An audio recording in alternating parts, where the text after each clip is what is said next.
যে অহা ২৬ তাৰিখে আমাৰ সমগ্ৰ বিশ্বতে ড্ৰাগছ বিৰোধী যি অভিযান বা সজাগতা এই সজাগতা সকলোৱে আমি পালন কৰিম আৰু তাৰে অংশস্বৰূপে গুৱাহাটীৰ আমাৰ যি মাণ্ডলিক কাৰ্যালয় আছে সেই কাৰ্যালয়ৰ পৰা আমাৰ বিষয়ববীয়াসকল আহিছে NCBৰ পৰা আৰু তেখেতসকলে আজি আমাৰ ছাত্ৰ ছাত্ৰীসকলক অৱগত কৰিব কিহৰ বিষয়ে যে ড্ৰাগছ নিষিদ্ধকৰণ বা ড্ৰাগছৰ ফলত সমাজত কি বিভীষিকাময় পৰিস্থিতিৰ সৃষ্টি হৈছে সেই বিষয়ে অৱগত কৰিব আৰু যাতে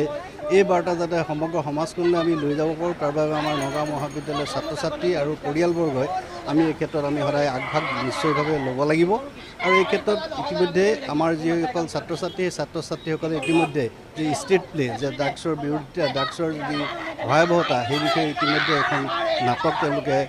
পৰিৱেশন কৰিছে গতিকে আমি ভাবিছোঁ আমাৰ যিসকল অতিথি আহিছে সেইসকলে ইয়াৰ যি ড্ৰাগছৰ যি ভয়াৱহতা সেই বিষয়ে আমাক অৱগত কৰিব আৰু এই বাৰ্তালৈ আমি সমাজলৈ আমি লৈ যাম এই ক্ষেত্ৰত আচলতে আমাৰ সকলোৰে মানে যি নাগৰিক সমাজৰ নিশ্চয় দায়বদ্ধতা আছে বা দায়িত্ব আছে আৰু সেই হিচাপে বিভিন্ন পৰিয়াল আমাৰ হাতত তেনেকুৱা ধৰণৰ উদাহৰণ আছে যে এনেকুৱা আৰ্থিকভাৱে অকল সচ্ছল বা আৰ্থিকভাৱে যিসকল অনুন্নত সেইসকলৰ মাজত যে এনেধৰণৰ ড্ৰাগছ সেৱনৰ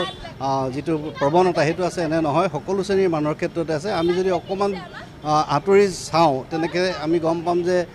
যিবোৰ পৰিয়াল আভিজাত্য পৰিয়ালৰ ক্ষেত্ৰতো বহুতো শিশু বা বহুতো ছাত্ৰ এই ড্ৰাগছৰ কবলত পৰিছে আচলতে বহু সময়ত কি হয় অত্যধিক যি আমাৰ যিটো আৰ্থিক যিটো ব্যৱস্থা যে বহু সময়ত আমি ছাত্ৰ ছাত্ৰীক হয়তো ক'ৰবাত যদি তেওঁলোকৰ প্ৰয়োজন আছে 100 টকা আমি হয়তো তেওঁলোকক 100 টকাটো কিয় লাগে নুসুধি আমি তেওঁক দি দিছোঁ হয়তো তেওঁৰ প্ৰয়োজন আছিলে 50 টকাৰে গতিকে এনেধৰণৰ সাৱধানতা নিশ্চয়ভাৱে অভিভাৱকসকলে ল'ব লাগিব আৰু ছাত্ৰ ছাত্ৰীৰ লগতে অভিভাৱক আৰু নাগৰিক সমাজৰ এটা গুৰুত্বপূৰ্ণ ভূমিকা আছে বুলি আমি ভাবিছোঁ আৰু এই ক্ষেত্ৰত আমি এটা দৃঢ় পদক্ষেপ নগাঁও মহাবিদ্যালয় অনাগত